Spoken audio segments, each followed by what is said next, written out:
Dúvidas de hoje, que conta agora com a presença das professoras Luciana Drummond e Cleide Paz, da área de Educação Física. Lembrando que ainda dá tempo de você participar dessa conversa. Ligue para o nosso telefone fixo ou envie uma mensagem para o nosso WhatsApp. Estamos esperando a sua participação. E enquanto você envia mais dúvidas, vamos relembrar os conteúdos das aulas da professora Cleide. Professora Cleide, tudo bem? Conta pra gente quais foram os temas das suas aulas. Bom dia a todos de casa, bom dia Gabriela, bom dia Lu. Hoje na aula do 8º ano, nós tivemos a oportunidade de falar sobre as novas possibilidades no esporte, né? Que às vezes a gente tem aquela tendência de estar sempre com os mesmos esportes na realização das atividades. E no 9º ano falamos sobre a questão da saúde bucal e essa relação, né, com as práticas esportivas. A gente vai poder relembrar aí o que foi falado, a importância da gente ter esses cuidados, né, nas aulas de educação física. Muito obrigada, professora. Vamos agora retomar as nossas perguntas. Próxima pergunta: quais são as causas de uma saúde bucal comprometida, professora? Questão do 9º ano. Uma das causas, né, principais aí é a dor, que é o que mais incomoda, mas muitas causas como infecção, a dificuldade, né, de relacionamento, porque quando a gente está com algum problema bucal, tende a gente evitar mais essa relação social, e isso pode trazer prejuízo na nossa vida, né? Evitar a escola, evitar o trabalho. Então, por isso que é muito importante a gente estar sempre atento e se preocupar aí, né? Mesmo que seja qualquer dorzinha, qualquer infecçãozinha, a gente acha que vai parar por ali, mas é muito importante que a gente procure, né, os cuidados necessários para que isso não afete a nossa vida.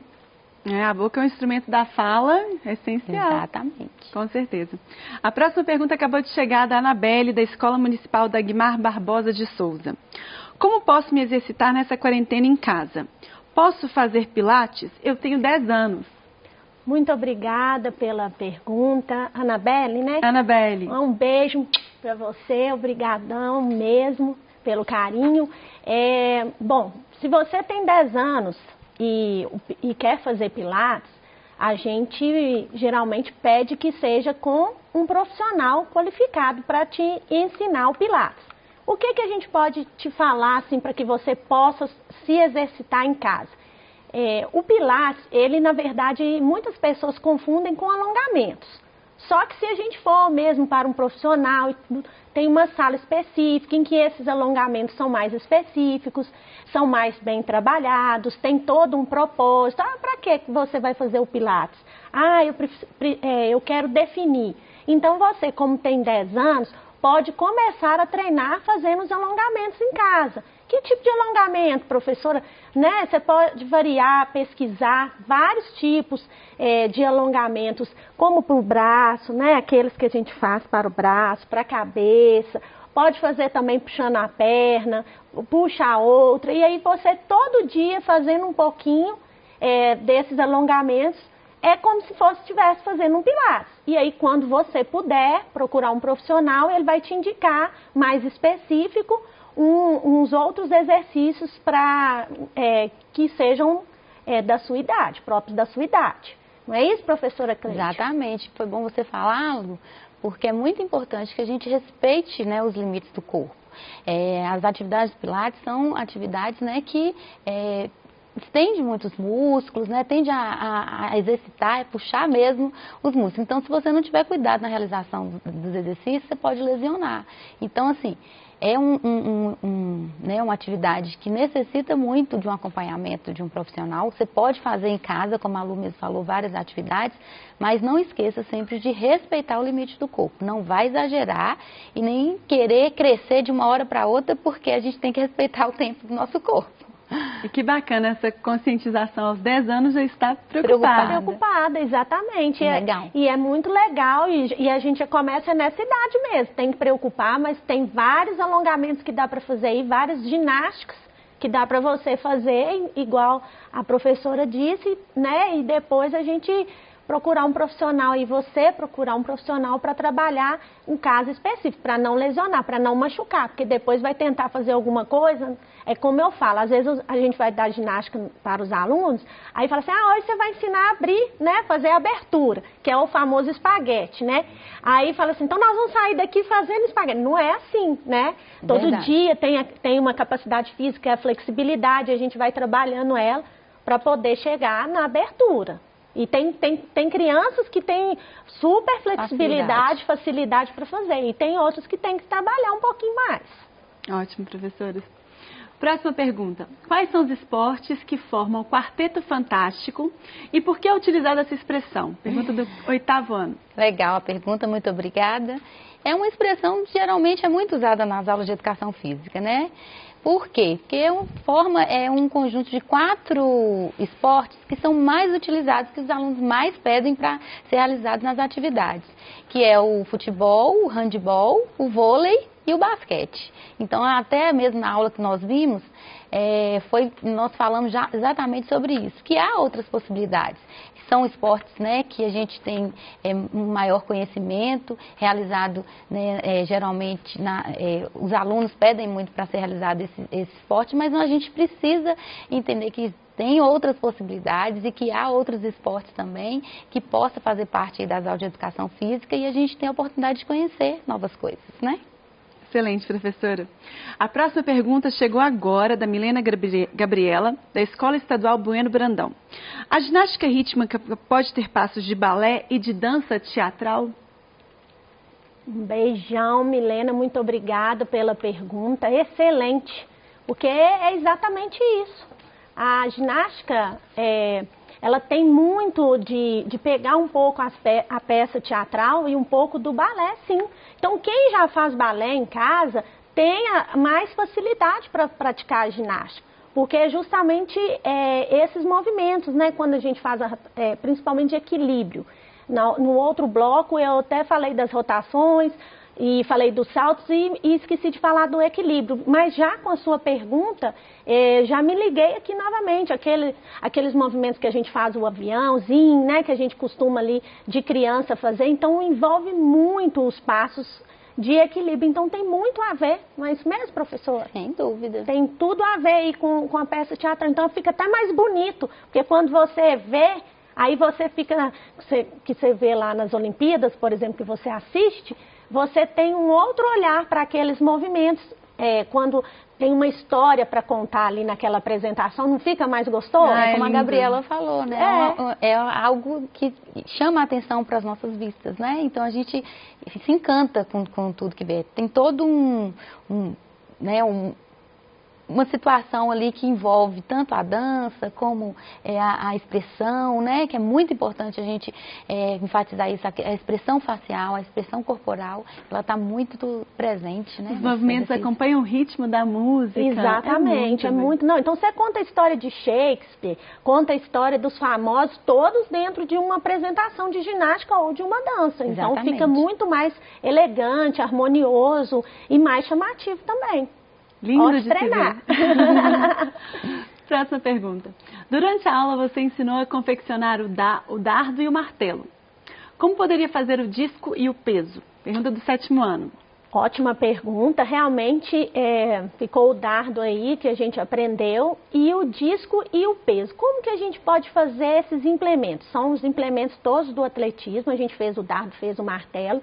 O disco e o peso é mais fácil a gente fazer. Por quê? O disco a gente pode utilizar ali um pratinho de festa e aí a gente coloca um pouquinho de areia num saquinho e coloca ali os 2 pratinhos de festa e o saquinho de areia ali no meio e a gente passa uma fita durex. Então o disco pode ser de papelão, pode ser aquele pratinho que é de plástico e aí a gente já consegue arremessar, e tentar alcançar ali a maior distância possível. Areia para dar um pouquinho de peso, né? Isso, para poder, porque poder se a gente lançar, se a gente joga só o pratinho, às vezes ele voa, né? Exatamente. E aí ele não dá pra gente alcançar o que a gente quer.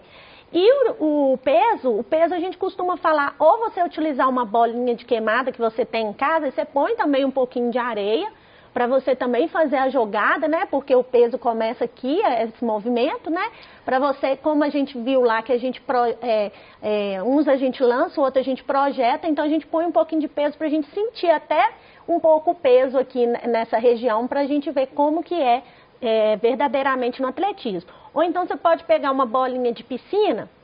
Aí você, com a ajuda de um adulto, você pode abrir essa bolinha de piscina, colocar também um pouquinho de areia num saquinho, depois passar a fita adesiva lá e também consegue fazer o peso. E experimentar em casa também. E aí você fica tendo os quatro implementos aí do atletismo para poder praticar. Vamos experimentar. Por que é recomendado o bochecho com água antes da escovação? Pergunta do 9º ano, professora. Ah, tá. Quando nós vamos fazer as nossas, né, refeições, sempre, né, ficam resíduos na nossa boca. Então, para uma escovação mais higiênica, sempre ao escovar, antes de escovar, a gente faz um bochecho, eliminando aqui aqueles resíduos que possam estar na nossa boca, e depois a gente faz a escovação, né, uma escovação mais higiênica, para que a sua boca possa ficar ainda mais limpa. Ótimo, professora. Próxima pergunta é do Lucas Godinho, que acabou de enviar para a gente, de Belo Horizonte, do 6º ano. Professora, qual a relevância de se estudar a modalidade esportiva do atletismo e os estilos musicais do hip hop e sua aplicação no dia a dia e no futuro profissional do aluno? Nossa, uma pergunta linda, hein, Lucas? Até arrepiei. Vamos devagar, vamos explicar por partes, então acho mais fácil para o entendimento.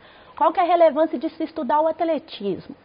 O atletismo é o esporte base, é onde tudo começou. Se a gente for pegar lá das nossas aulas lá atrás, a gente vai ver que é pelo atletismo que veio todos os outros esportes. Veio o basquete, veio o vôlei, veio o handebol, veio o futebol, esses tantos outros que a gente tanto gosta. Então, qual que é a relevância? Como que a gente vai, por exemplo, para um campo ou disputar um interclasse se a gente não consegue correr? Se a gente não consegue arremessar, lançar, né? Às vezes no basquete, né? Você está ali quicando a bola e não tem a precisão. Então, tudo isso do atletismo é importante para a vida, né? Então, tudo que você for fazer tem uma importância enorme, às vezes para a profissão também, porque dependendo do que você for escolher para a sua vida, agrega muito o que você praticou durante a sua estadia na escola com a vida profissional, como nós citamos ali, a gurinha mesmo, eu e o professor Diogo, sobre a importância de estar craque no tempo de reação, até para tirar a carteira de motorista e para outras coisas na vida da gente, estar atento no trânsito, como já foi tema de nossas outras aulas. Então, isso tem muito a ver, o atletismo está aí para isso, por ser a base de tudo.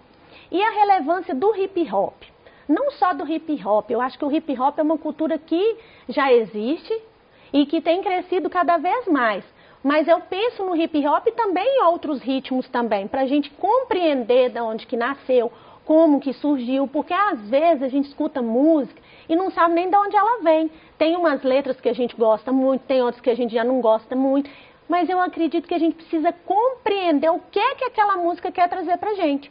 E às vezes ali o hip hop é uma coisa que vem de cultura, traz pra gente histórias fantásticas, então é relevante para a vida da gente, principalmente, e para a vida profissional, como você perguntou aí.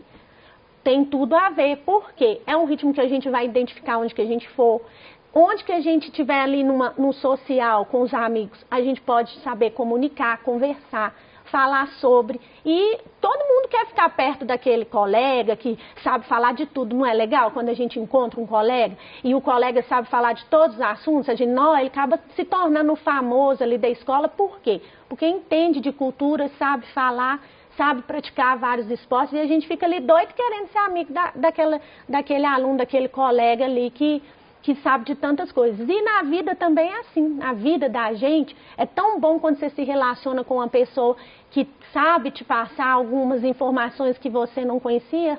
Não é assim, professor? E uma fala sua interessante, uma explicação, é que muitas vezes a gente ouve muito, o que eu vou levar das aulas de educação física, dos exercícios físicos para a minha vida, né? E a gente sabe o quanto que é importante. A gente vê a atividade física, ela está presente em todo momento na nossa vida. Então, para você mesmo, seja o que for que você for realizar, né, no seu trabalho, muitas vezes você pode deixar de ter um maior êxito por conta de que você é uma pessoa sedentária, né, não está preparado para poder fazer aquela certo tipo de atividade que lhe demandou naquele momento.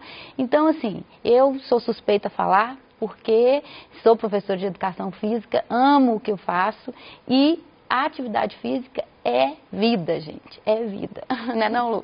É isso aí mesmo. Até porque não podemos só exercitar a mente, né? Com o corpo certeza. e mente estão interligados, né? Exatamente. Próxima pergunta. Quantos jogadores tem no jogo de Tap-and-Bowl e como é formado? Pergunta do 8º ano.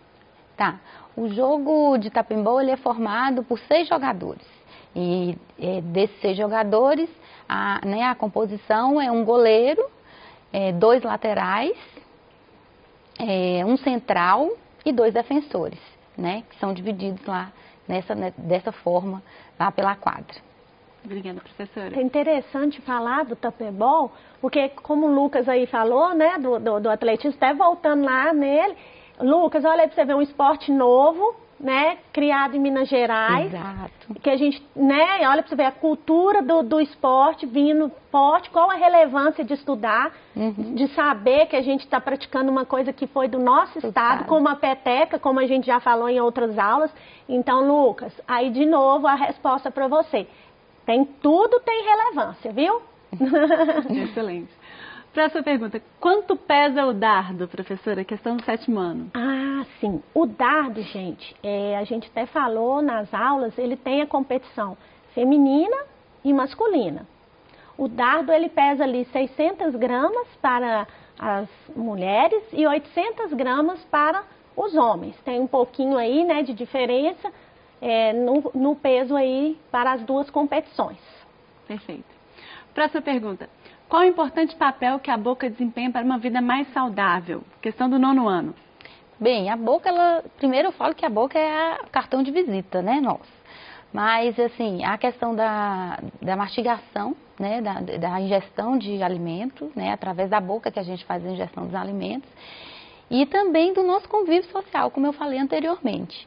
A gente se apresenta, né, através de um sorriso, através da fala, então esses são os 2 papéis principais da nossa boca para a nossa vida, tanto na mastigação, na ingestão dos alimentos, como no nosso convívio social. Excelente, professora. Professora, quem criou o jogo de Tap-and-Bowl? Não, a Lu acabou até deu um spoilerzinho aqui, ó, que legal. Para o nosso orgulho, né, foi construído pelo mineiro, o Marco Aurélio Cândido Rocha. Ele é professor de educação física, ele é de Belo Horizonte, mas criou o Tap-and-Bowl lá na cidade de Caeté, né, com a necessidade de trazer um esporte para que pudesse introduzir fazer a inclusão social, que todos pudessem ter oportunidade de participação. Ele viu, né, essa necessidade nas aulas de educação física e criou esse esporte de uma brincadeira, de um divertimento, de um jogo assim, aleatório em quadra. E hoje já tomou proporção, que o Tap-and-Bowl está aí, né, em várias cidades, né, do Brasil, em campeonatos. Então, assim, por isso que eu digo, mais uma vez, a importância da gente dar oportunidade nas aulas de educação física, da gente conhecer novas coisas, né, novas possibilidades. Excelente, professora. Bom, estamos chegando ao final do Tira Dúvidas da área de linguagens. Ficou alguma dúvida? Acesse o aplicativo Conexão Escola e envie a sua pergunta diretamente para o seu professor. Eu quero lembrar que o acesso ao aplicativo é gratuito e não consome os dados da sua internet. E você pode também consultar o seu PET, Plano de Estudo Tutorado, que está disponível gratuitamente para download no nosso site estudeemcasa.educação.mg.gov.br. E claro, assista às nossas aulas quantas vezes quiser nas plataformas digitais.